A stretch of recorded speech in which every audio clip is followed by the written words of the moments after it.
Hello, welcome to Miniature Realms. My name's Stuart. Now I get loads and loads of questions about bases and basing and how I do mine and what materials I use. So many so that I thought it was about time I got around to making a video to show you how I go about the process and my thoughts around it, because great looking bases really don't have to be hard.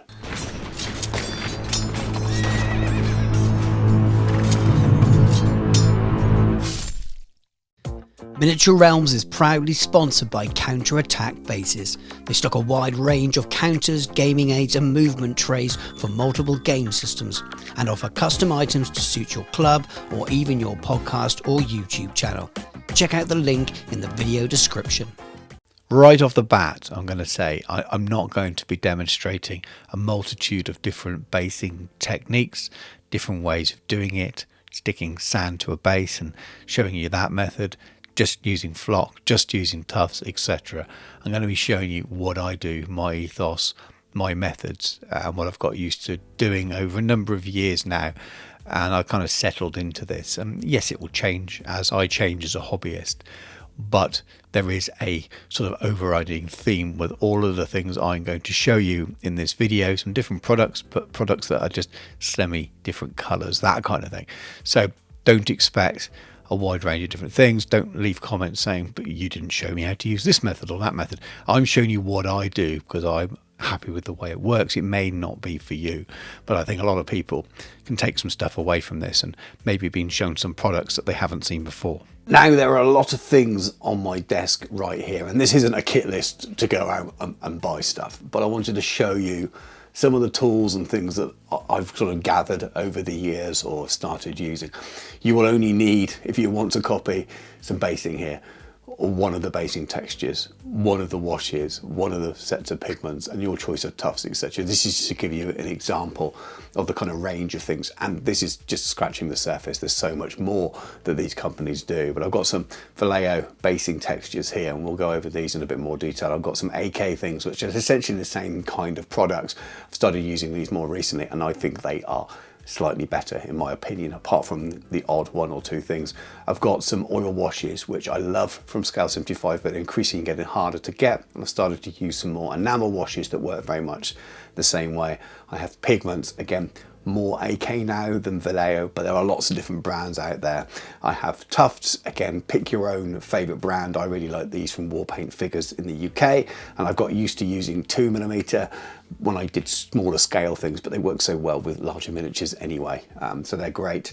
And then I've also got kitty litter, which I use for a lot of rocks on bases. Obviously you can use slate, you can use cork and things as well. That's just what I use mostly at the moment. These are just an idea. So let's start with the beginning, the base layer. If you're a GW user, you'll be familiar with pots of Sterling mud. You don't get much in there. It's very good, but these pots are much larger and better value. And we're looking at earth texture from Vallejo here. They also have things called thick mud, which are more of a special effect to go on top of that, and they're not really your base layer. So don't get confused if you're looking for those same size pots, etc. So make sure you read the instructions. The AK stuff is slightly different. There's, say, terrains. They both have a dark earth. As you can see here, they are different, so don't get them muddled up, but there are other colors as well. So we've got muddy ground there, we have wet ground, which has got a kind of glossy wet effect once it dries, which is really cool. Of course, you've got sand here for desert, and there's other colors and things as well. They have a massive range, and I haven't tried more than about 20% of them, so I will use more. What I'm going to start with though is both the versions of dark earth. The Vallejo version has been my go-to for a number of years. I've got a little spatula here, and I've got some square and round bases for the demonstrations I'm going to do. As you can see, those colours are wildly different there. So as I said, don't think that the one's an equivalent of the other. So I'm just going to pop some on a base here and just show you how they go on. You're using a spatula in most cases. You can use a brush, but you kill the brushes very quickly. They go on, they have slightly different textures. I'm a big fan of the AK stuff. I think it's got more of a mix in textures. The Vallejo stuff feels very much like a singular sort of grit of sand mixed in with the paint. Very good, but it doesn't look quite as natural when it dries. Of course, we have snow effects as well. So the AK version here, there's lots of other brands have their snow, and they also have something called sprinkles, which is really good finishing for that. And again, they have other products that are related to snow as well. I haven't tried them all, but this basic snow here is a paste. It's a bit sort of like shaving foam, but slightly thicker, maybe PVA kind of thickness. And then you've got the sprinkles, which goes on the top afterwards. Got a little bit of shine in there, and that looks like the fresh snow on the top. But as you can see here, they're all doing much the same thing, just lots of different colours, and you'll choose your own favourites. Like I said, I'm a big fan of the AK stuff. It just looks a little bit more realistic to me, less sand and paint like. Got some bases together, and I'm going to come up with 6 different sort of methods, recipes. We're going to start with the recipe I've been using for ages in loads and loads of my videos going back the last couple of years, and this is the Dark Earth from Vallejo. But I'm also going to do a recipe based on the new Dark Earth from AK, and they look fairly similar at the end by the time you've added washes and things on top. But I'm going to do different designs. So this is a slightly different brown colour. This is the muddy ground, and I'm also going to do one based on the AK wet ground, so you can see a few different tones and techniques, and just some of the ways you may build them up. We also have a desert version for something that's quite different, and we're going to be doing some snow and stuff as well. But now it's time to reach for my kitty litter. This is the higher quality stuff, so Cat Sand brand or a Tesco's own version of that.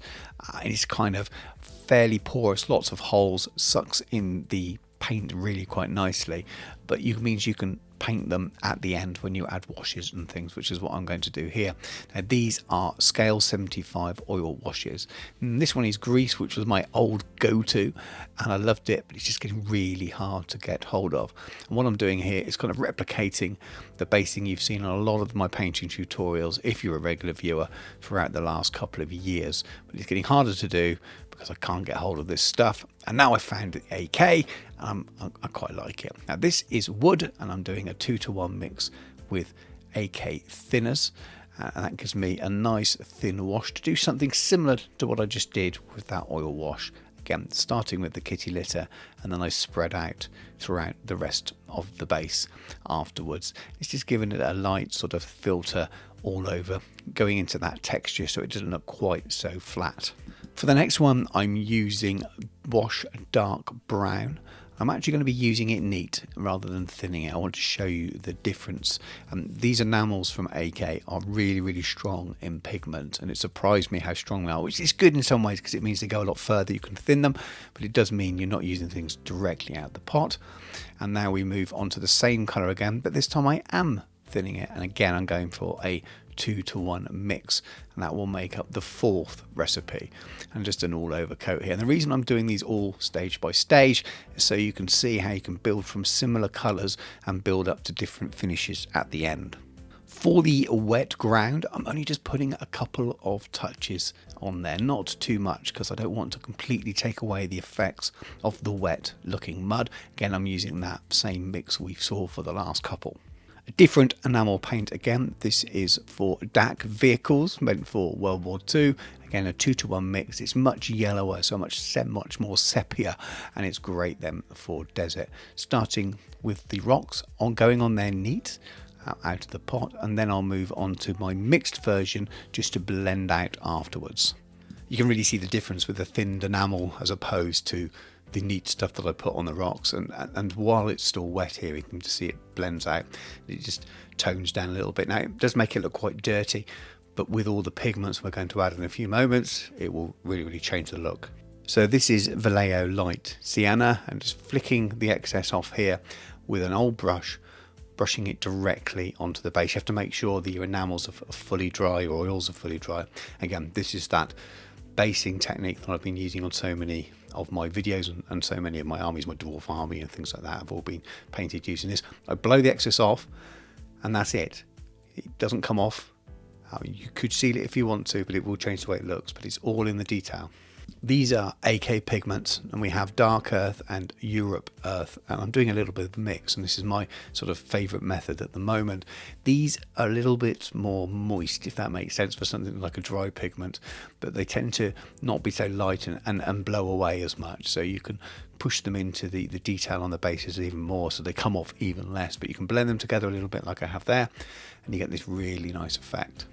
AK again, we've got light dust and city dirt, and again just a really nice mix. And I want to show you how from a similar base color here, so this is both from the dark earth but applied differently, and we can have this really weird sort of chaos waste-ish looking, and you could even build this up to like a Mars kind of effect if you had another orange here, and there's so many other pigment colors out there.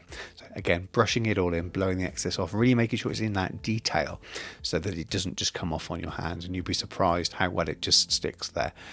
And again, think it looks great. Both started from that dark earth. So this is more dark earth pigment going over a muddy ground diorama terrains paste. I should have said on the last one when I was mentioning dark earth, I was talking about both the paste and the pigment in one sense. But again, I'm just putting it in patches on this one. And essentially what you should be taking away from this is you can do so much with pigments over textured bases like this, because you rub it in and it just doesn't come off.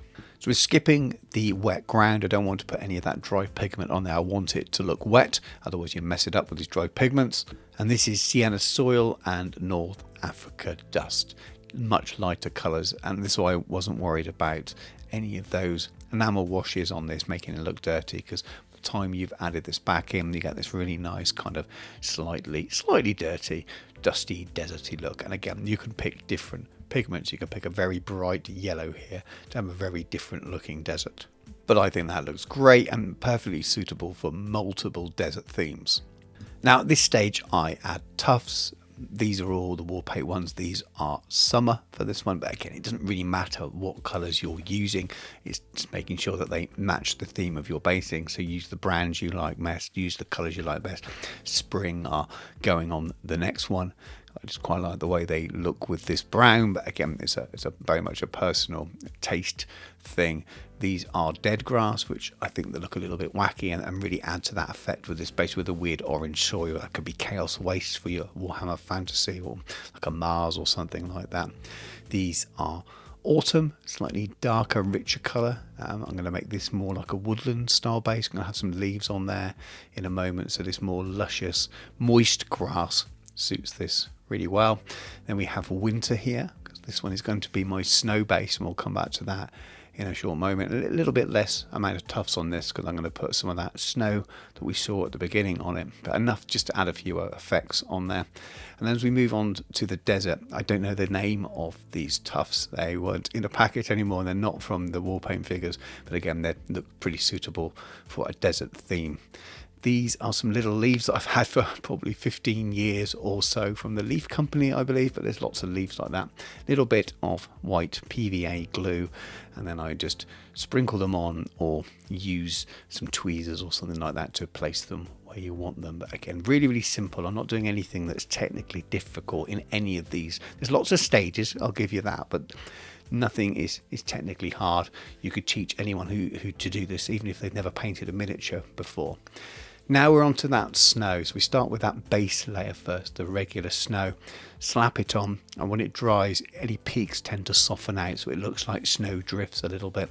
I'm still making it fairly patchy. I want some of that wet ground soil to show through, so it looks like the snow is starting to thaw. Maybe it's the middle of the day or the afternoon, and the sun's been out a while. And then we move on to the sprinkles. You can add this straight away. It's better when it's slightly dry or completely dry, and I like to put it on the top of those snow drifts just to make it look like wet melting snow. And the other thing you can do is just add it into some tufts, and it just sinks down between those blades of grass, and again makes it look like the snow is melting, which is a really, really cool effect. Now on to the thick mud, more of an effect pot, which I mentioned right at the top of the video. This is called European mud. As you can see, it's really thick and fibrous. You can add a little bit of water back to this. It's starting to dry a little bit, but I like to just add it in sort of little patches around the tufts. If you add lots of water, you can add it really thick and make it look like the Somme almost as well. So it's really good stuff. Not good enough really to kind of be your first layer, your basing layer. You want the mixers we've already used. perfect for this kind of thing. And you can add it to lots of different bases, even to the bottom of cloaks and boots and things as well. And normally there'll be a miniature on these bases. When I was doing this, I don't tend to stick the miniatures on afterwards, so the effects again go a little bit further in that way and do even more for you. The pigments and things that I brush on, they tend to go on at the same time as well, so they go over boots and things. And you just see, starting from very similar starting points or base layer points, you get some really nice different basing effects, and that's why I always use these methods with these kind of basing textures and oils or enamels and pigments and tufts, because I think they work well. But let me know what you think. It's my way of doing basing. It's a lot of product in many ways, but I don't think there's any skills that you couldn't pick up just by watching that video. My wife's never painted a miniature. I'm pretty sure that I could sit her down at the desk and give her a base and show those things stage by stage, and she could follow along. It's nothing that needs fine brush control, fine airbrush control, anything like that at all. And if you think that your bases are a bit meh and you don't know what to do with them, then I really recommend going out and buying some of these products. Those big pots last so long, really do. So they go a long way. They might be 12, 14 pounds, but those pots will do army after army after army. And then things like the pigments and powders do as well. The enamels go a long way. So pick a couple of things. You don't have to buy as much as I've got there. A couple of different pigments, maybe one enamel wash, one oil wash, one of the basic mud pots of your colour, of your brand, and you'll be away and try them out, because I think you'll find that it really transforms the way your armies look. As always, thank you very much for watching all the way to the end for what was a slightly different tutorial or painting video than I would usually put out. The basing at the end quite often doesn't get mentioned, or it gets a cursory chat, and in this video I've just talked about basing. Hardly a miniature has shown up in the video at all, apart from the odd example here and there. But I hope by explaining the way I do it, and it's not a wide-ranging tutorial, as I said earlier in the video, about all the different ways that you can base. This is a video about my principles and my thought processes, and how I use pre-mixed, in most cases, ready-made things to make great looking bases that maybe have a few steps in them, but are so easy, really achievable, and great finishes as well, and pretty good value. Most of the kit goes a long way. So hopefully those of you, if you liked those bases in the video, will take some of that away, maybe be purchasing some of the similar products yourself and having a go and trying them out on your own armies. But if you have enjoyed the video, please do give it a like, drop a comment below, subscribe to the channel if you haven't already done so. All those things really help me out. If you'd like to help me even further, please consider subscribing to my Patreon. There's a link in the video description below for that. It genuinely helps me to afford to keep making these videos. It takes time to record these and film these and edit and all the rest of it as well, and I love doing it, but the Patreon support is really fundamental in helping me do more things like this and deal with more requests like this video is. There are affiliate links below as well to some of the companies that I work with or have shown off in my videos, and also the link to the channel sponsor Counterattack Bases, so please do check them out. But thank you very much for watching, take care, and I'll catch you soon.